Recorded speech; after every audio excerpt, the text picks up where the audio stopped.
ও 2500-এর মুরব্বীরা, ও জ্ঞানীদেরকে বলবো, যারা বড় বউয়ের অবদান ভুলে গিয়া দ্বিতীয় বিয়া করার জন্য পাগল, বড় বউয়ের অবদান অস্বীকার করতে পারবা না রে স্বামী। তোমার জীবনের কষ্টের ভাগ নিছে তোমার বড় প্রথম স্ত্রী। কি তোমার জীবনের কষ্টের ভাগ, সংসারের মধ্যে কত তুফান আসছে, এগুলো মোকাবেলা করছে তোমার প্রথম স্ত্রী। এইবার পরের স্ত্রী আসছে তোমারটা নেওয়ার জন্য, কিছু দেওয়ার জন্য না। ঠিক নি? রহমতের নবী খাদিজা রাদিয়াল্লাহু আনহার কথা মনে করে কাঁদতেন। আর তিনি যতদিন বেঁচে ছিলেন নবী দ্বিতীয় বিবাহ করেন নাই। এক আল্লাহর বান্দা দ্বিতীয় বিয়া কইরা কত গর্ব করে। আমি বললাম কেমন আছেন? কয় অনেক ভালো আছি। আমি যখন দুইটা কথা বলছি না, কয় আমি করমু কি? তুমি সাগরে জাপ দাও। এই বড় স্ত্রী, তার অন্তরে চাপা কত কষ্ট, স্বামীর ঘরে এসে কত তুফান আর কত ঝড় ঝাপটা বরদাস্ত করে সংসার আমি সুন্দর করে সাজাইলাম। সাজানো সংসারে আইসা আর একজনে ফুল ফুটাবে, এটা প্রথম স্ত্রী মেনে নিতে পারে না। এরপর আসো সন্তান, ওই ঘরেও সন্তান, দ্বিতীয় ঘরেও সন্তান। যতই বাহাদুরি করো, সন্তানের মনে কিন্তু একটা চাপা কষ্ট থেকে যায়, বলতে পারে না। কয়েক মাস আগে রাজশাহী একটা মেয়ে লাইভে আসিয়া হত্যা আত্মহুতি দিয়েছে, ফাঁস দিয়েছে, আর বলেছে বাবা তোমার কারণে মরে গেলাম, তুমি আর একটা বিয়ে করছো। আমি স্বামীর ঘরে আসার পর আমার স্বামী বারবার বারবার আমাকে আক্রমণ করেছে কথা দিয়া, তোর বাবার চরিত্র খারাপ, না হয় দ্বিতীয় বিয়া কেন করলো? এই দুঃখে আমি ফাঁসি দিতেছি বাবা। লাইভে এসে মেয়েটা বলে মরে গেল। কোথায়? খবর নাই হুজুর গো, খবর নাই। দ্বিতীয় বিবাহ করনেওয়ালাদের পাগল হয়ে গেছে। তুমি বাবা মরে যাইবা, কিন্তু সন্তান আজীবনের জন্য বুক উঁচু করে কথা বলতে পারবে না।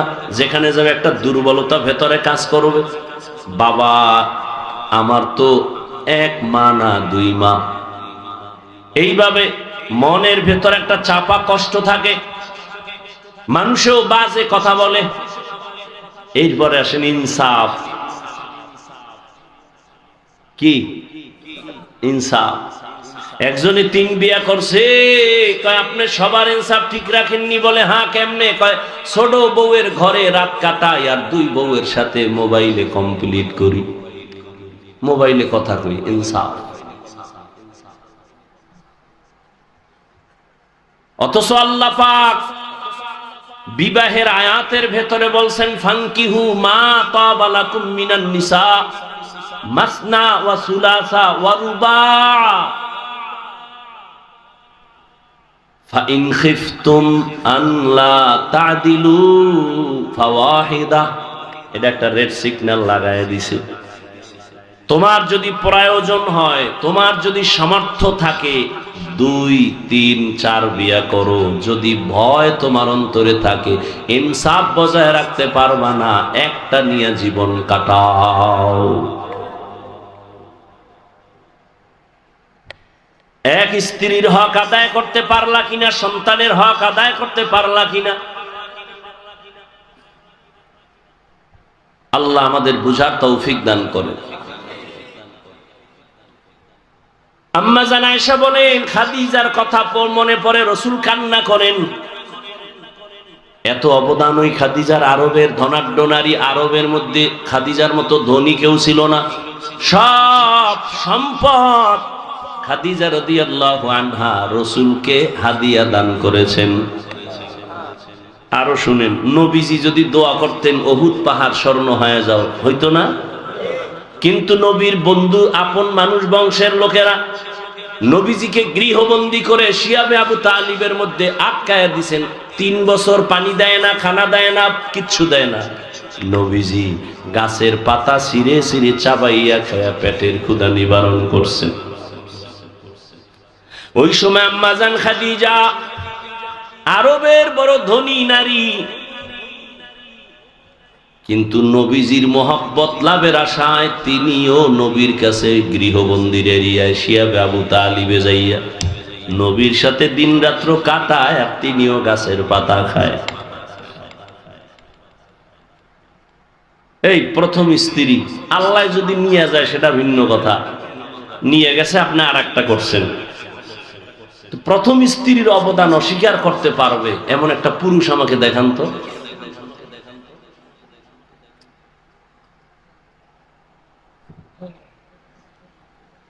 আল্লাহ মাফ করুক, আমার জানা মতে নাই। কি সৌদি আরব আর কি বাংলাদেশ, শান্তিতে নাই কেউ।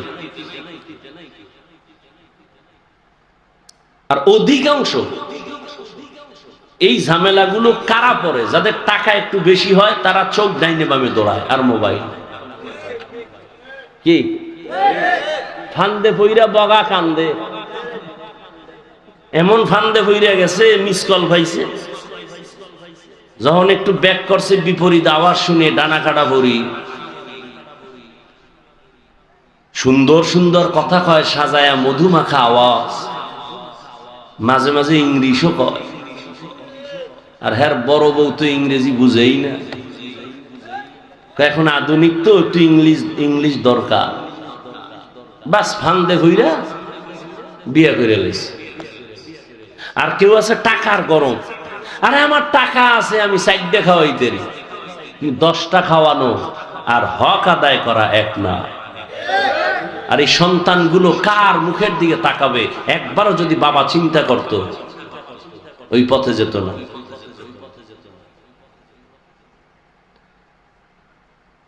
কোন যুক্তি টুক্তি নাই, বিধবা নারী বিয়ে করবে নাইলে এগো উপায় কি? তো বিধবা নারী কেউ আছে পাও ভাঙ্গা, কেউ আছে সহে দেয় না, এই একটা করো না দেখি তো। বিধবার প্রতি এত তোমার কদ্দুর মায়া, তুমি তো খুঁজে মুজা দেখবা সুন্দরী রূপসী, ডানা কাটা ভরি, চোখ নেই একটা, বাপ পাও ভাঙ্গা হবে না। আল্লাহ আমাকে মাফ করেন, আমিন বলবেন না? আল্লাহ আপনাদেরও মাফ করেন। আল্লাহ মা বোনদের ইজ্জতকে আরো বাড়ায় দেন।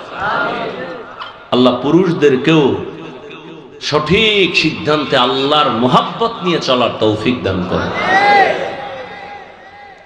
আমার এতক্ষণ এই বিষয়ে আলোচনার দ্বারা আপনারা কি বুঝলেন?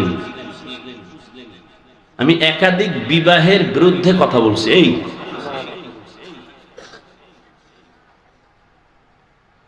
ইনসাফ বজায় রাখতে পারলে আল্লাহ পাক অনুমতি দিবেন, করতেই হবে, বিষয়টা এমন না।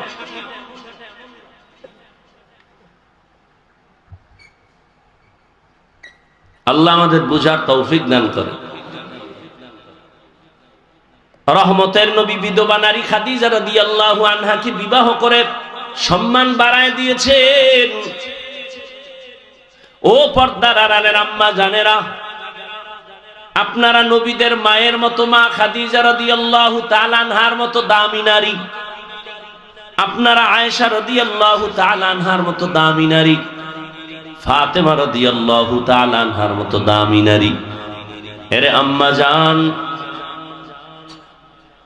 আবার কিছু কিছু আম্মা জানেরও কিছু দুর্বলতা আছে। স্বামী একদিক রাস্তা দিয়ে দৌড়ায়, আম্মা জান আর এক রাস্তায় দৌড়ায়। স্বামীর অঢেল সম্পদ ডান বাম করে চলাফেরা করে, টাকা পয়সা উল্টা পাল্টা ব্যয় করে। এই জন্য একজন মা ঘরের অলংকার, একজন আম্মা যদি স্বামীর কামাই রুজি সব টাকা নিয়ে চলে, এমন কোন স্বামীর ক্ষমতা নাই যে একটা টাকা হারাম ঘরের মধ্যে ঢুকাবে। স্বামী বেচারা চাকরি করে, বেতন কত? 50, মাস শেষ 50 আসছে, পরের মাসে 52,000। স্ত্রী যদি বলে স্বামী 2,000 বেশি কেন? একজনে হাত দিয়ে দিছে, মানলাম। তৃতীয় মাসে দেখে 5,000 বেশি। স্ত্রী যদি প্রত্যেক মাসে ধরা দেয়, তাহলে কোন স্বামীর ক্ষমতা নাই হারাম টাকা ঘরে ঢুকাবে। আম্মাজান জিগাইবে কখন? সে আরো খুশি, আরো আনো। যতবারও আনো, এরে আম্মা জান, হারাম টাকায় আরাম নাই। স্বামীকে সঠিক সিদ্ধান্তের পথে চালাইয়েন, না খাইয়া থাকবেন, তারপরও আপনার স্বামী যেন হারাম টাকা ঘরে না ঢুকায়। হারামের ভেতরে শান্তি নাই রে মা, শরীরটাও নষ্ট হয়ে যাবে, সন্তানও আপনাদের বিরুদ্ধে চলে যাবে। যেই সন্তানকে মা বাবায় হারাম খাওয়ায়, লিখে রাখো লিখে রাখো লিখে রাখো, সুদের টাকা ঘুষের টাকা যেই মা বাবা সন্তানের খাওয়ায়, ওই সন্তান কোনোদিন মা বাবার খেদমত করবে না। হালাল খাওয়াইও রে মা, কারণ বাবার তুলনায় সন্তান মাকে ফলো করে বেশি, মায়ের অনুসরণ করে বেশি, মায়ের খেয়াল রাখতে হবে বেশি, কারণ সন্তানকে মায়ের কারণে ভালো হয় খারাপ হয়। এরে আম্মা জান, একটা সন্তান ডাক্তার বানাবেন, সৎ চরিত্রওয়ালা, দুশ্চরিত্র সন্তান রেখে যাবেন না। ডাক্তার হইয়া কোরআন পড়বে, মা বাবার জন্য দোয়া করবে। ইঞ্জিনিয়ার বানাবেন, কোরআন পড়াইবেন, কোরআন পড়বে, ইঞ্জিনিয়ারিং এর কাজ করবে, মা বাবার জন্য দোয়া করবে। এমন একটা সন্তান রেখে যান রে মা, এখন থেকে তওবা করেন। এরে আম্মা জান, আপনাদের মতো কত মা এখনো আছে তাহাজ্জুদ পড়ে, 5 ওয়াক্ত নামাজ পড়ে, স্বামীর সেবা করে, নাই? আপনি কেন পারবেন না? ও বোনেরা, আপনাদের মতো কত বোন স্কুলে পড়ে, নামাজ পড়ে, কখনো মোবাইলে সময় নষ্ট করে না, গুনাহ করে না, আপনারা কেন পারবেন না? ও যুবক বাবাজিরা, এখনো কি তওবা করবা না? কয়দিন এই যৌবনের বাহাদুরি করবা? তওবা করে নাও। ও বৃদ্ধ বাবাজিরা, আপনার মতো কত বুড়া মানুষ মসজিদে গিয়া 5 বেলার নামাজ পড়ে, আপনি কেন পারবেন না? মনটারে বুঝাইয়া তওবা করে নেন। ও যুবক বাবা, তুমিও তওবা করো, মনে মনে আল্লাহকে বলো, আল্লাহ, আমার মতো যুবক স্কুল কলেজে ভরিয়া যদি নামাজ পড়ে, আমি কেন পারি না? আমার মতো যুবক যদি চাকরি করে, ব্যবসা করে, গাড়ি চালায়, নামাজ পড়ে, আমি কেন পারবো না? শয়তানের ধোকায় পড়ে গুনাহ করেছি, আল্লাহর কাছে তওবা করো। এই গুনার খবর যদি তোমার মা বাবা আপনজন কেউ জানতো, কেউ তোমাকে সম্মান আর মহব্বতের নজরে দেখতো না। আল্লাহ কিন্তু জানার পরও রাগ করে পানি বন্ধ করেন নাই, বাতাস বন্ধ করেন নাই, খানা বন্ধ করেন নাই। ওই আল্লাহর মতো মহব্বতের দয়ার আর কেউ নাই। অন্তর নরম করে তওবা করো, আল্লাহকে বলো, দয়ার মালিক, জীবনে শয়তানের ধোকায় পড়ে কত নামাজ ছাড়লাম, বেপরদায় চললাম, দাড়ি কাটলাম, নবীজির মহব্বত নিয়ে তৈরি হয়ে গেলাম, আজ থেকে আর কখনো নামাজ ছাড়ব না, মা বাবাকে কষ্ট দিব না, উলামায়ে কেরামের বিরুদ্ধে যাব না, নবীজির তরিকা মেনে চলবো, 5 ওয়াক্ত নামাজ পড়বো, দাড়ি কাটবো না।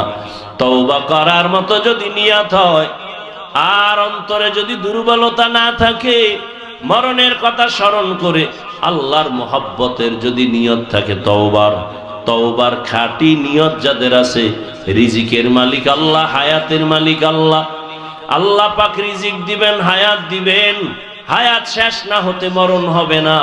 আল্লাহ পাক মরণ দেওয়ার মালিক, ইজ্জত দেওয়ার মালিক। ওই আল্লাহর মহব্বত নিয়া ও বান্দা, তুমি তওবার নিয়ত যদি করতে পারো, মরিয়া গেলে যাব, আর নামাজ ছাড়বো না, দাড়ি কাটবো না, বেপরদায় চলবো না, মা বাবার সাথে বেয়াদবি করবো না, উলামায়ে কেরামের পরামর্শ নিয়ে নবীজির তরিকা মেনে 5 বেলার নামাজ পড়বো। তওবার নিয়ত যদি হয়, 2টো হাত আমার আল্লাহকে দেখায় দাও। আয় আল্লাহ, হাতগুলো আমাদের কবুল করে নেন, তওবা কবুল করে নেন। আয় আল্লাহ, আমাদের তওবার উপরে মজবুত হয়ে চলার তৌফিক দান করেন, আমিন। আলহামদুলিল্লাহি রাব্বিল আলামিন, والصلاة والسلام على سيد الأنبياء والمرسلين وعلى آله وأصحابه أجمعين يا أرحم الراحمين يا أرحم الراحمين يا أرحم الراحمين رب ارحمهما كما ربياني صغيرا اللهم إنك عفو كريم تحب العفو فاعف عنا اللهم إنا نسأل